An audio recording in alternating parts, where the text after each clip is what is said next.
Hello everyone, today we will discuss TCP IP. तो इसके full form क्या है? टीसीपी का मतलब है transmission control protocol and IP का मतलब है इंटरनेट प्रोटोकॉल। इसको हम स्टैक प्रोटोकॉल भी बोलते हैं क्योंकि इसके अंदर लेयर्स का स्टैक होता है। अब इसके अंदर लेयर्स कौन कौन सी होती हैं? Application layer, transport layer, internet layer, network access layer. अगर किसी ने ओएसआई मॉडल को पढ़ा है तो उसको ये झट से समझ आ जाएगा। ठीक है। अब प्रोटोकॉल क्या है? Definition of protocol, protocol is a set of rules. मतलब अगर फर्स्ट करें कि आपने ना ये आपकी एक रोड है, ठीक है, ये आपकी रोड हो गई, ठीक है, और ये जो है ना आपका होम है और आपने जाना है ऑफिस में। तो आपने यहाँ पे आपका होगा ट्रैफिक सिग्नल हो गया हमारे पास, ये हमारा ट्रैफिक सिग्नल है, ठीक है। अब आपने जब हमने घर से जाना है तो वो कहेंगे कि ना आपने ना लेफ़्ट साइड से जाना है, ठीक है, और आप ऑफिस जब आएंगे वापस तब आपने आना है राइट साइड से। तो ये एक रूल हो गया, ठीक है। तो इसी तरह ये भी है सेट ऑफ रूल। प्रोटोकॉल में भी सेट ऑफ रूल्स होते हैं which are use in digital communication to connect network devices and exchange information between them. ठीक है। ओएसआई और टीसीपी आईपी में फ़र्क क्या है? जो है एप्लीकेशन लेयर, और ये इसमें हमें 7 लेयर्स मिलती है और इसमें हमें कितनी मिलती हैं? 4 लेयर्स मिलती हैं, ठीक है। इसमें जैसे इसमें है एप्लीकेशन लेयर और इसमें भी थी application layer. Application layer, presentation layer, session layer, इन 3 लेयर्स को मिलाकर टीसीपी आईपी में ये एक एप्लीकेशन लेयर ही कहलाएगी। और उसके बाद है ट्रांसपोर्ट लेयर, ठीक है। अब ट्रांसपोर्ट लेयर जो है ना वो इसको भी यहाँ पे ट्रांसपोर्ट लेयर ही कहा गया। उसके बाद नेटवर्क लेयर जो है यहाँ पे उसको हम यहाँ पे इंटरनेट लेयर बोल रहे हैं। और जो यहाँ पे है डाटा और फिजिकल, इनको मिलाकर नेटवर्क एक्सेस लेयर कहा जा रहा है, ठीक है। अब टीसीपी आईपी का हम मतलब भी जान लेते हैं कि सब मतलब क्या है। टीसीपी का मतलब है एक्सचेंज ऑफ मैसेजेस और आईपी का मतलब है राउट द पैकेट, ठीक है। एक्सप्लेनेशन देखते हैं इसकी, हमें बेहतर समझ आएगी। TCP/IP is a type of communicator through which you and I can communicate or send and receive data over the internet।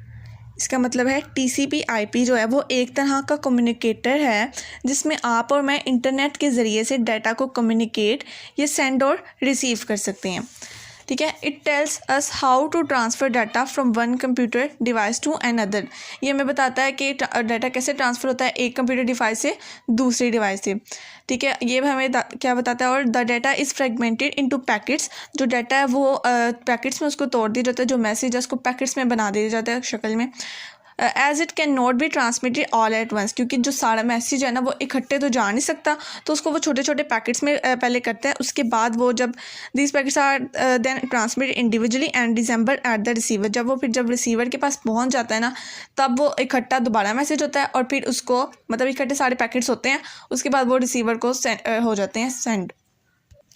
अगर इस पॉइंट को ज़्यादा डिटेल में, क्योंकि मैसेज जाता कैसे है, जैसे हमने ओएसआई मॉडल में भी ये पढ़ा था कि मैसेज जाता कैसे है, ठीक है। इसमें अब ये आ जाएगा कि उसके बाद उसकी सेफ्टी के भी आ जाता है। जैसे कि अगर आपने ना कार चला रहे हो, ठीक है, तो आप उसके पहले ही सोचने लग जाओ कि एक्सीडेंट ना हो जाए, मैंने वहाँ जाना है और ये वो। तो पहले तो हमें ये सोचना है कि वो जो कार है वो हमें चलानी भी आती है, पहले हम उसको कार को चलाना सीखेंगे, उसके बाद वो सारी चीज़ें आती हैं सेफ्टी की। तो इसी तरह इसमें पहले मैसेज को पहुंचाना सीखना है हमने, ठीक है, उसके बाद बात आएगी सेफ्टी की।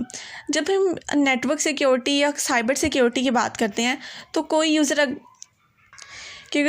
अगर किसी को मैसेज सेंड कर रहा है तो रास्ते में वो सेव रहे, ये वही वाली बात होगी कि मतलब कि पहले ये समझना कि वो जाता कैसे, उसके बाद ये सारी जो चीज़ें हैं वो एक्स्ट्रा चीज़ें, इंक्रिप्शन कैसे होती है, डिक्रिप्शन कैसे होती है, कंप्रेशन कैसे होता है, ठीक है।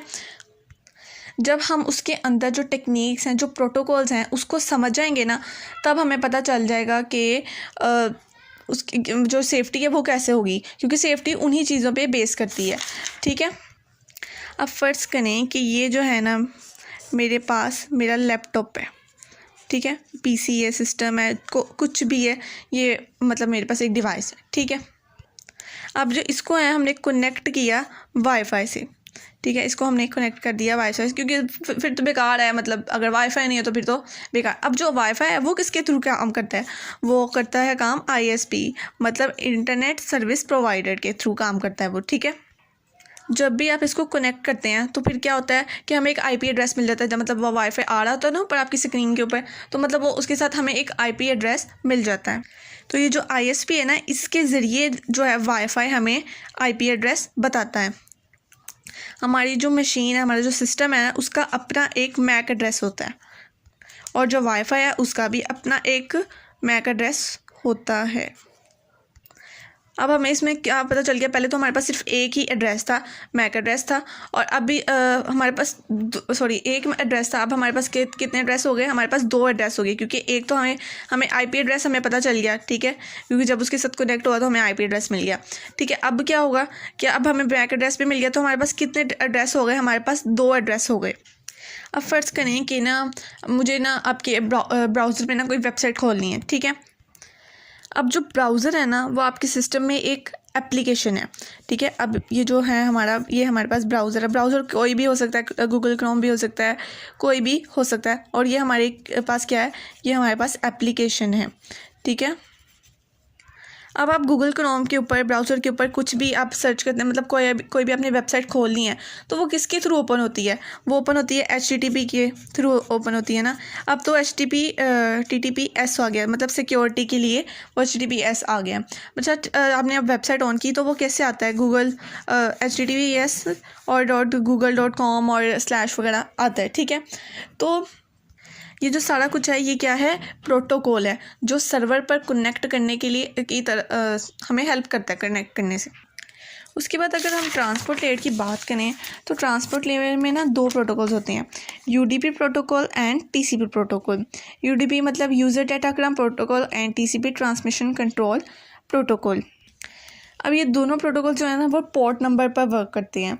अब हमारे पास 3 एड्रेस हो गए, कौन कौन से, एक तो हमारे पास आईपी एड्रेस हो गया, एक मैक एड्रेस हो गया, और एक ये क्या हो गया, पोर्ट नंबर। अब अगर व्हाट्सएप की बात की जाए तो वो भी एक एप्लीकेशन है, एप्लीकेशन लेयर है, मतलब उसका अपना एक सॉफ्टवेयर, उसमें प्रोटोकॉल्स नहीं यूज़ होते, लेकिन उसका अपना एक सॉफ्टवेयर वो उसका है कि वो किस तरह उसको मैसेज को सेंड और रिसीव करता है। उसके पीछे भी यही चारों लेयर्स यूज़ हो रही होती हैं। अब आपने जो पैकेट भेजा ना, ये जो पैकेट्स के फॉर्म में ना, क्योंकि यहाँ पे पैकेट्स का जिक्र हो रहा है तो इसलिए पैकेट्स की बात करी हूँ मैं, कि अब ये जो आपने पैकेट्स भेजा वो सबसे पहले किसके पास जाएगा, वो वाईफाई के पास जाएगा।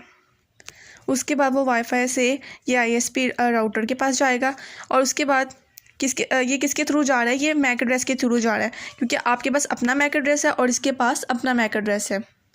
लेकिन हमने अपना जो मैसेज है, वो जो डाटा है, हमारा जो पैकेट है, वो हमने यहाँ पे थोड़ी पहुँचाना है, हमने तो उसको एक सर्वर के पास पहुँचाना है, ठीक है। अब जो एप्लीकेशन लेयर है ना उसके अंदर होता है DNS डोमेन नेम सर्वर। हमारा काम क्या है कि हमने जो गूगल का सर्वर जिस भी जगह पड़ा हुआ है ना, हमने उसको एक्सेस करना है, ठीक है। अब इस डोमेन नेम सर्वर में हम जो भी डालते हैं ना अपना, मतलब जो भी हमें चाहिए होता है, जो नेम हमने डालना होता है, उसके कोरस्पॉन्डिंग हमें IP एड्रेस वो हमें दे देता है। तो अब जो IP एड्रेस हमारे पास आ गया, तब जो भी गूगल का जो नियरेस्ट सर्वर होगा ना वो उसके पास रिक्वेस्ट चली जाएगी, ठीक है, ठीक है। मतलब हमने जहाँ पे पहुँचना था, अब यहाँ पे हम पहुँच गए हैं। अब उसके बाद क्या होगा, ये वापस हमें रिस्पॉन्स दे देगा, और उसके बाद इंक्रिप्शन, डिक्रिप्शन, कंप्रेंशन जो भी होना है वो सब कुछ होगा। तो बस ये इतना सा काम है, लेकिन ये इतना सा काम नहीं है। हमने अभी UDP TCP को हमने उसके अलग अलग रीड करना है, इनके करैक्टरिस्टिक सब कुछ अलग अलग रीड करेंगे, तब जाके हमारा ये जो TCP IP वाला टॉपिक है ये कंप्लीट होगा। इस वीडियो में मैंने बस आपके कॉन्सेप्ट क्लियर करने थे, तो उम्मीद है आपको ये कॉन्सेप्ट क्लियर होंगे और आपको ये वीडियो अच्छी लगी होगी। Thank you.